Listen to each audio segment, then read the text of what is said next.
یعنی آوازیں کستی ممکن ہے، یعنی میں اب اس کیفیت کو نہیں ایزیوم کر سکتا کہ تانے دیتی ہوں گی، کیا کہتی ہوں گی کہ تم ہماری حفاظت کے لیے آئے تھے اور تم اللہ کی راہ میں لڑنے آئے تھے اور تم ڈر کے پیچھے آ رہے ہو. تو کئی لوگ پھر واپس آگے لڑنے کے لیے چلے گئے اور انہوں نے وہ جو پسپا ہونے والی کیفیت تھی اس میں نہیں گئے.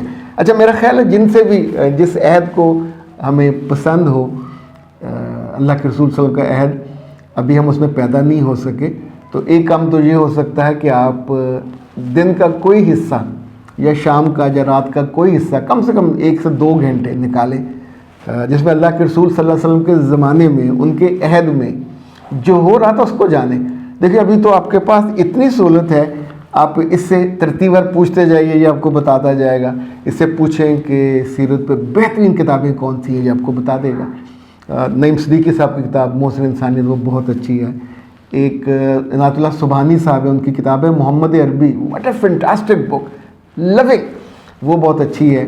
ماہر القادری صاحب کی کتاب بہت اچھی ہے. ایک حمید شاہ صاحب ہیں یا شاہد حمید، ان کی کتاب تھی پیکر جمیل، وہ بہت شاندار تھی. ایک رحیق المختوم، اس کا بہت ہم نے چونکہ ہمارے عہد میں یہ چھپی، اس کو انعام بھی ملا وہاں سے.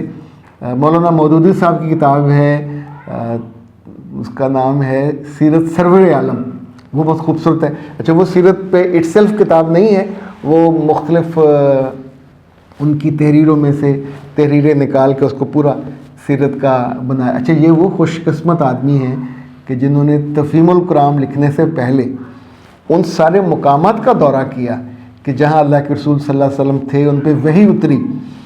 ان کے ساتھ میرا خیال عاصم نعمانی صاحب گئے تھے.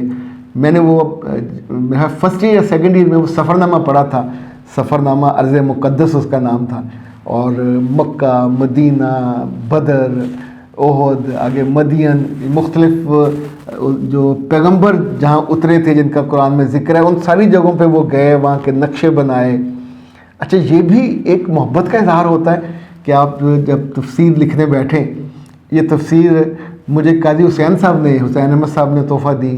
میری خوش قسمتی ہے کہ میری شادی پہ مجھے خرم مراد صاحب نے اس کا تحفہ دیا، اور میں نے بھی اپنے کئی دوستوں کے اس کو تحفے دیے. جب اب پھول میں ایڈیٹر تھا تو جو جس سے بہت ہم خوش ہوتے تھے اس کو تفہیم القرآن کا تحفہ دیتے تھے. سیرت پہ جو ہیں نبی صلی اللہ علیہ وسلم کی مسلم اور صحیح بخاری، اس کا پورا سیٹ ہم لیتے تھے مکتبہ تعمیر انسانیت سے، اور وہ میں نے اپنی اہلیہ کو بھی اس کا سیٹ دیا. ہمارے گھر میں ماشاءاللہ دونوں ہیں، بخاری بھی ہے، مسلم بھی ہے. مشکات میں نے فرسٹ ایئر سیکنڈ ایئر میں خریدی تھی. مشکات بھی بہت شاندار کتاب ہے، مشکات شریف احادیث کی کتاب ہے. اچھا اسی طور پہ معرف حدیث بہت اچھی کتاب ہے. راہ عمل اور مشعل راہ، یہ بہت شاندار چھوٹی کتابیں ہیں، بڑی شاندار کتابیں ہیں. زاد راہ بڑی عمدہ کتاب ہے، یہ اسلامی پبلیکیشن نے شائع کی. تو مجھے لگتا ہے کہ جن سے محبت ہو ان کے ساتھ کچھ وقت گزارنا چاہیے، اور کچھ کا وقت کم سے کم 1 گھنٹہ روزانہ. تو پھر آپ ابھی دیکھیں تسمہ کا، اگر میں ان کے بارے میں نہ پڑھتا تو مجھے یہ بھی نہیں پتہ چلنا تھا کہ ان سے کچھ 100 سے زیادہ 118 قریب احادیث بھی روایت ہیں. اور جو ایک بہت مزے کی بات، آخری بات آپ کو بتا کے پھر میں اجازت لوں، جب نبی صلی اللہ علیہ وسلم کی شادی ہوئی عائشہ سے تو حضرت عائشہ کو سنوارا اور دلہن کے طور پہ انہوں نے تیار کر کے چارپائی پہ بٹھایا. نبی صلی اللہ علیہ وسلم کھڑے تھے، پھر آپ کو ان کے ساتھ بٹھایا حضرت عائشہ کے ساتھ، تو بٹھا کے پھر انہوں نے دودھ دیا پیالے میں. اس وقت گلاس تو ہوتے نہیں تھے، تو نبی صلی اللہ علیہ وسلم نے تھوڑا سا پیا، پھر انہوں نے حضرت عائشہ کو دیا. حضرت عائشہ نے شرما کے منہ نیچے کر لیا تو دودھ نہیں پیا. تو انہوں نے پھر اصرار کر کے ان کے کہا پیو.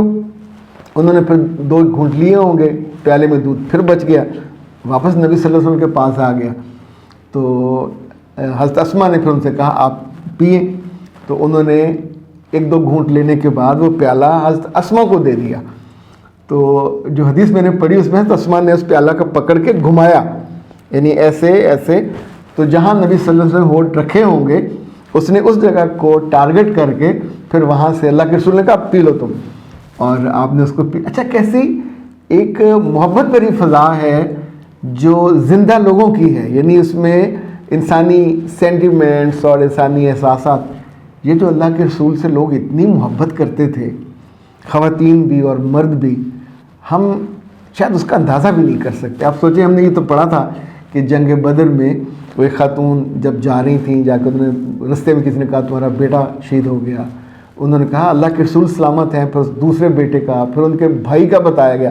4 شہادتیں ان کے گھر میں ہوئیں. لیکن انہیں اگر کنسرن تھا، یہ ہے ایمان، یہ ہے محبت کہ اللہ کے رسول سلامت ہیں. پھر جب تک انہوں نے دیکھ نہیں لیا، اب آپ سوچیں کہ رہتی دنیا تک ان کا نام، ان کی یہ محبت اور ان کا جو اجر ہے خاتون ہونے کے باوصف وہ قائم ہے. ہمارے لیے ایک طرح سے ترغیب کا باعث ہے. ہم اس سے ان کے لیے دعا بھی کرتے ہیں. اگر صحابہ مرد ہو تو رضی اللہ تعالیٰ عنہ ہو، اور خاتون ہو تو رضی اللہ تعالیٰ عنہا، کہ اللہ ان سے راضی ہو. ایسے وہ شاندار قسمت والے لوگ تھے جو صحت میں پیدا ہوئے. رفیہ بیٹا، سچی بات ہے، آپ اس لحاظ سے بہت خوش بخت ہو کہ آپ اتنی محبت سے آپ نے سوچا، اور میرا دل بھی بالکل خوش کر دیا، باغ کر دیا، یا آج کی زبان میں کہیں تو گارڈن کر دیا. کچھ ناموں، کیفیتوں اور ان سے محبتوں کا جو ذکر ہے وہی آپ کی زبان کو میٹھا کر دیتا ہے. اللہ کے رسول کی ایک حدیث ہے، جس نے میرا ذکر یا میری بات آگے پہنچائی اللہ اس کو سرسبز و شاداب رکھے. تو آج یوں سمجھے کہ یہ جو شادابی ہے یہ میرے حصے میں آئی. میں خوش بخت ہوں. لٹرلی یہ تو ناز والی بات ہے. آپ کو بھی مبارک ہو. اور آپ وہ ساری خواتین اور بچیاں جو سن رہی ہیں، بیٹا آپ بھی اپنی زندگی میں نبی صلی اللہ علیہ وسلم کی محبت کو اس سے تھوڑا سا زیادہ ان کو جاننے کی کوشش کریں، تاکہ کبھی آپ اپنے بچوں کو بتا سکو، اپنی بیٹیوں، بیٹوں، اپنے پوتوں، پوتیوں، اپنے نواسے، نواسیوں کو آپ جانتی ہوں گی تو بتا سکیں گی نا. اور یہی آپ کا اجر ہوگا، یہی آپ کی خوشی ہوگی. کیا خوبصورت لوگ تھے، کیا خوبصورت ماحول تھا، اور کیا خوبصورت ان کی باتیں تھیں. سلامت رہیے، شاد رہیے، آداب رہیے، آباد رہیے. اختر عباس کو دیجیے اجازت. السلام علیکم.